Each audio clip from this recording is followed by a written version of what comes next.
नमस्कार दोस्तों, आप सभी का स्वागत है मेरे चैनल में द धीरज जोशी शो में। आज के जो हमारे गेस्ट हैं वो मिस्टर योगेश जी हैं। इनने और मैंने 9th से 12th तक का एक साथ पढ़ाई की है और आज ये हमारे इस शो पे आए हुए हैं। मैं पहले तो इनका बहुत बहुत धन्यवाद करना चाहता हूँ कि इनने ये हमारे शो पर आए। और दूसरा, मैं आज इनसे कुछ क्वेश्चंस करूंगा जिसके आंसर देंगे और ये अपनी लाइफ की जो जर्नी रही है इनकी अभी तक यहाँ तक, जैसी भी जर्नी रही है, जो भी जर्नी रही है, वो आपके साथ शेयर करेंगे। हो सकता है कि आप लोग उससे कुछ सीख सकें और ये अपने जो विचार है वो भी आपके साथ शेयर करेंगे और जो इनके अनुभव रहे हैं, सही या गलत जो भी है, वो आपके साथ शेयर करेंगे। बीच में मैं भी अपनी ओर से ऐड ऑन करता रहूंगा। तो हम मिलते हैं मिस्टर योगेश जी से। योगेश जी, पहले तो नमस्कार और आपका बहुत बहुत स्वागत है द धीरज जोशी शो में। तो हम चाहते हैं कि आप अपने इस शो के माध्यम से कुछ विचार शेयर करें जिससे कि मुझे, आपको और इन सबको जो वीडियो देख रहे हैं कि कुछ ना कुछ सीखने को मिले। तो सबसे पहले मैं धन्यवाद करना चाहूँगा अपने मित्र, बचपन के मित्र धीरज जोशी जी का, जो कि मुझे इस अपने शो में इन्हें आने का मौका दिया। और हम लोगों ने स्कूल भी साथ ही पढ़ा हुआ है और हमने एक काफ़ी लंबे समय तक साथ जॉब भी करी हुई है और इन्होंने अपना कारोबार स्टार्ट कर लिया है। मैं अभी उसी जगह जॉब करता हूँ। तो दोस्तों, मैं आपसे ये कहना चाहूँगा, सबसे पहले तो मैं आपको बताना चाहूँगा कि आप अपनी लाइफ में इम्पोर्टेंस दीजिए अपने किसी भी काम को जो आप काम करने जा रहे हैं।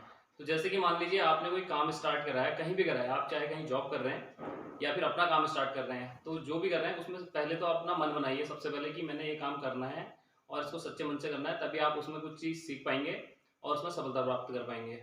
ऐसा नहीं कि आपने काम तो कर लिया लेकिन उसकी रिस्पॉन्सिबिलिटी नहीं ली, तो उसमें क्या होगा कि आप एक ना एक दिन उससे भटकते चले जाएंगे या फिर आप कोई दूसरा कार्य करेंगे या कहीं दूसरी जगह जॉब करेंगे तो आपको उसमें नुकसान मिलेगा। तो एक चीज़ में आप फोकस बनाइए। आपको कोई चीज़ की अगर जिम्मेदारी दी गई है तो उसको जिम्मेदारी को समझिए सबसे पहले, तभी आप उस चीज़ को आप अपना काम को पूरा कर पाएंगे। तो दोस्तों, मैंने अपनी लाइफ में जो सीखा है मैं उसके बारे में आप अच्छी से आपको बताना चाहूँगा। और मैंने जहाँ अभी जॉब कर रहा हूँ, मैंने ज़्यादातर चीज़ें वहीं से सीखी है। और क्योंकि मेरे कॉलेज ख़त्म होते ही मैंने वहीं से जॉब कर ली थी, इसलिए मैंने वहीं पर ज्वाइन करते ही वहाँ से ज़्यादातर चीज़ें वहीं से सीखी है। तो दोस्तों, मैं इनकी बात में थोड़ा सा ऐड ऑन करूंगा। जो ये बताना चाह रहे हैं, ये बताना चाह रहे हैं कि आप जहां काम करें वहां नौकर बन के नहीं, मालिक बन के काम करें। जो काम के आप जिस जगह पे काम कर रहे हैं वो काम आपका है और उसमें आप ओनरशिप क्वालिटी से काम करें। जब आप ओनरशिप क्वालिटी से काम करेंगे तभी आप आगे जा पाएंगे, तभी आपको ग्रोथ भी मिलेगी।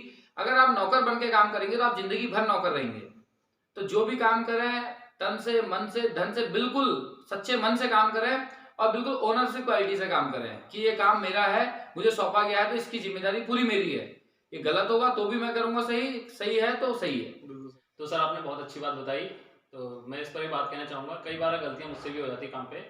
तो कई बार मुझे लगता है कि मुझे ये बात बतानी चाहिए अपने बॉस को या नहीं बतानी चाहिए। अगर मैं बताता हूँ तो उस पर मुझे हो सकता है कि कुछ सुनने पड़ जाए या मुझे उस पर अपनी गलती पर बाद में पछतावा करना पड़ जाए कि यार मैंने ये गलती करी थी, मैं इसे सॉर्ट आउट कर सकता था, लेकिन फिर भी मैंने ज़बरदस्ती एक टेंशन क्या दी, अपने मालिक को दी, अपने बॉस को दी। तो मैं क्या करता हूँ वहाँ पर ऐसी कंडीशन में, कुछ चीज़ें ऐसी होती है मैं उनको नहीं बताता हूँ, उसे खुद ही हैंडल करके खुद ही सॉर्ट आउट करता हूँ, उन तक बात नहीं पहुँचती है। तो यही कारण है कि मैं इतने समय से वहाँ काम कर रहा हूँ। तो उसका कारण एक ये है क्योंकि मैं एक रिस्पॉन्सिबिलिटी लेता हूँ वहाँ पर, तो जिस कारण मैं वहाँ पर इतने लंबे समय से काम कर रहा हूँ और मेरी वहाँ पर ग्रोथ भी काफ़ी अच्छी हो चुकी है। क्योंकि मुझे वहाँ पर लगता है मुझे 8 से 9 साल का समथिंग हो चुका है, 9 साल फरवरी में यहाँ पर पूरा हो जाएगा। मैं इन्हीं की बात को थोड़ा सा आगे करके ऐड करके आपको समझाना चाहता हूँ। ओनरशिप क्वालिटी का मतलब ही यही होता है कि आप उस काम के ओनर हैं। अगर आप उसके ऑनर हैं तो आपका तो ऊपर कोई ऑनर है ही नहीं ना। अगर आप उस काम के ऑनर हैं तो आपने तो किसी से शिकायत करनी ही नहीं है। हर सिचुएशन को आपने अपने लेवल से हैंडल करना है, तभी ये ऑनरशिप क्वालिटी आएगी।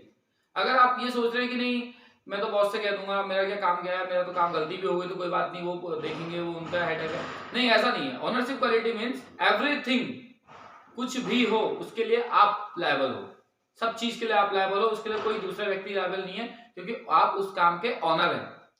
तो सर, आपकी जर्नी के बारे में जानना चाहेंगे अब हम कि आपकी जर्नी कैसी रही, स्टार्टिंग से थोड़ा सा बताइए। क्योंकि मैंने तो देखा कि अगर आप जो स्ट्रगल करके आगे आता है वो कई चीजें फेस करता है। स्टार्टिंग बिगनिंग से ही काफी चीजें फेस करनी पड़ती है। और गरीबी तो मैं एक ऐसी छुआछूत की बीमारी मानता हूँ कि जो आदमी गरीब है तो उससे लोग दूर होने लगते हैं, कहीं ये फैल ना जाए। मेरा तो सर ये एक्सपीरियंस रहा है कि मतलब मैंने बहुत चीजें देखी हैं। तो सर, आपसे देखना चाहूंगा कि हो सकता है आपका रहा हो ना रहा हो, अगर कुछ ऐसा है तो आप प्लीज सर अगर शेयर करना चाहें तो। धीरज सर, मैं अपनी लाइफ के बारे में सबसे इम्पोर्टेंट चीज़ आपको बताना चाहूँगा कि जो मेरा बचपन रहा है काफ़ी संघर्षशील रहा है और मेरे मम्मी पापा जो थे काफ़ी गरीब फैमिली से हैं और काफ़ी मेहनत करके मेरे पापा मम्मी ने मुझे पढ़ाया मुझे कंप्यूटर कोर्स भी बड़ी मुश्किल से कराया था, तो उसको मैंने कभी वेस्ट नहीं जाने दिया। उसके बाद जैसे ही मेरा कॉलेज स्टार्ट हुआ, कॉलेज स्टार्ट होने में भी मेरी बहुत समस्या आई थी। मेरा 1 साल गैपिंग हो गया था किसी कारण की वजह से, तो इसलिए फिर मैंने अगले साल उसे कॉलेज ज्वाइन करा, दोबारा रेगुलर किया। तो जब कॉलेज के बाद भी आगे बढ़ा तो फिर सीधे जॉब की चिंता होने लगी थी कि आगे करें तो करें क्या, जॉब कैसे करें। सरकारी नौकरी की भी तलाश करी, कई फॉर्म भरे, नसीब में नहीं था इसलिए मिला नहीं, लेकिन हमने कोशिश करना नहीं छोड़ा। बहुत सारे भी मेरे जो वहाँ पर कॉल लेटर से वहाँ पर पड़े हुए हैं, सॉरी एडमिट कार्ड पड़े हुए हैं, तो मैंने उनको संभाल के रखा है ताकि कल के दिन मुझे ये ना लगे कि मैंने लाइफ में कुछ किया नहीं। वो हमें याद दिलाएंगे कि भाई मैंने कुछ किया था लेकिन सफलता नहीं मिली, वो अलग बात है। तो मेरा कॉलेज पूरा हुआ था। कॉलेज पूरा होने के बाद मैंने प्राइवेट जॉब करना शुरू करा था, तो कई बार कहीं डाटा एंट्री का काम मिला था, वहाँ किया था, 2-3 जगह वहाँ भी किया और प्राइवेट सेक्टर में और जगह भी किया। दोस्तों सबसे पहले तो योगेश ने एक जो बहुत इंपॉर्टेंट बात करी है, आप सभी लोगों ने नोट करनी है कि इनने जो करा, अगर कंप्यूटर भी करा तो इनने उसे टाइम पास के लिए नहीं करा, उसका पूरा यूज करा। कई लोग मैं देखता हूँ कि आजकल के बच्चे स्कूल जाते हैं, बंक मार के कभी सिगरेट पीने लग जाते हैं, कोई जुआ खेलने लग जाता है, कोई मोटरसाइकिल भगा लेता है, कोई कुछ कर लेता है। मतलब ये चीज, या आप अपने आप को धोखा दे रहे हो या आप और किसी को धोखा दे रहे हो। अगर आपका स्कूल नहीं जाने का मन है, आप मत जाइए, घर पे बैठिए आप। मैंने भी दोस्तों, मैंने भी 10th के बाद 11th क्लास में जब मैं था, तो मैं कुछ खास पढ़ाई वगैरह गवर्नमेंट स्कूल में नहीं होती है, तो हाफ मतलब इंटरवल के बाद मैं घर को आ जाता था। लेकिन मैं घर को आता था, मैं कहीं कॉलेज पीरियड बंक मार के या वैसे ऐसे कभी नहीं किया। मैंने कभी धोखा नहीं दिया अपने आप को। आपको लगता है कि ये हम किसी और को धोखा दे रहे हैं, घर वालों को धोखा दे रहे हैं, टीचर्स को धोखा दे रहे हैं, नहीं, ये आप अपने आप को धोखा दे रहे हैं। आप जिस भी काम को करें उसमें पूरी शिद्दत से करें। आप स्कूल जा रहे हैं तो उसमें पढ़ाई करें, आप खेल रहे हैं तो सीरियस होकर खेलें, मतलब खेलने के प्रति सीरियस रहें। अगर आप कुछ काम कर रहे हैं तो उसमें सीरियस रहें। आप धोखा मत दीजिए किसी को भी, आप अपने आप को धोखा मत दीजिए कभी भी, क्योंकि आपको ये लग रहा है कि मैं किसी और को धोखा दे रहा हूँ, ये आपको बाद में पता लगता है कि आप उस समय धोखा अपने आप को दे रहे थे, और ये आपकी आदत बनी हुई रह जाएगी। वरना आप काम जॉब करेंगे, कुछ भी करेंगे, वहां भी आप ये सोचेंगे कि मतलब मैं कुछ मौका निकाल के कुछ टाइम पास कर लूँ या वो कर लूँ, आपके दिमाग में वो स्टार्टिंग से बैठ जाएगा। तो आप शुरू से आदत बनाइए। आप जिस जगह पे जिस चीज के लिए जा रहे हैं, जैसे अगर मैं कभी घूमने जाता हूँ तो वहां मैं अपने काम को सारा भूल जाता हूँ, वहां मैं केवल एंजॉय करता हूँ।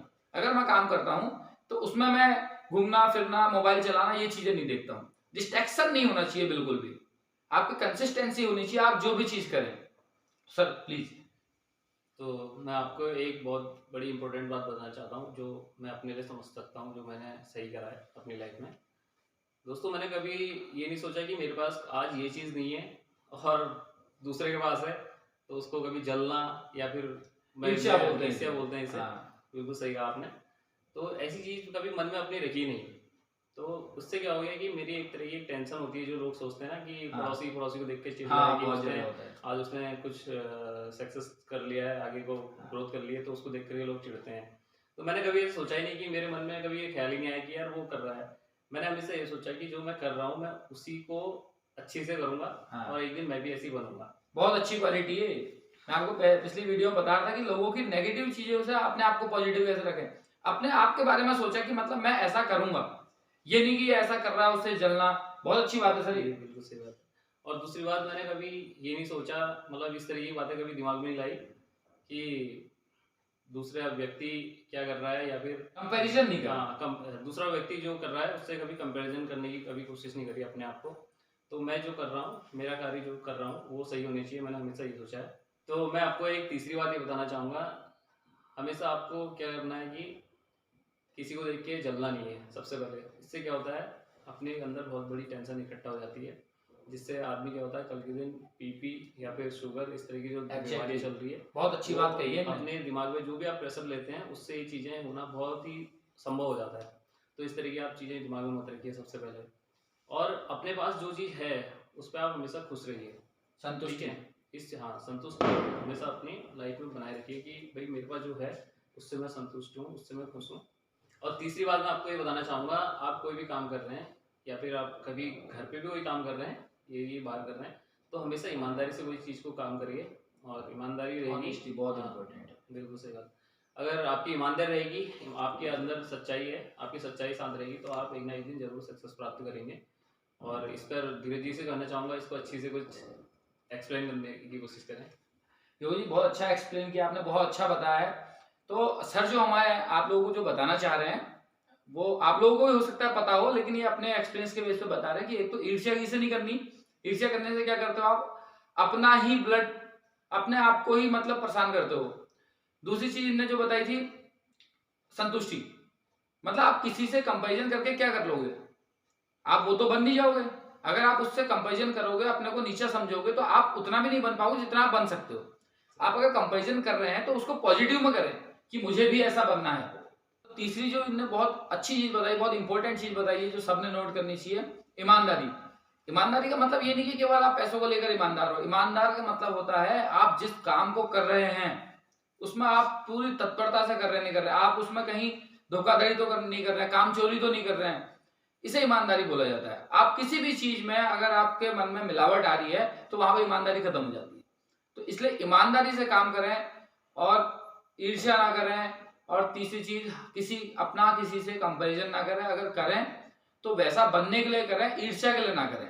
तो thank you so much sir, आप हमारे शो पे आए और अपने विचार आपने शेयर करे, आपको बहुत बहुत धन्यवाद। थैंक यू धीरज जी, बहुत बहुत धन्यवाद आपका, मुझे अपने शो में बुलाने का मौका दिया।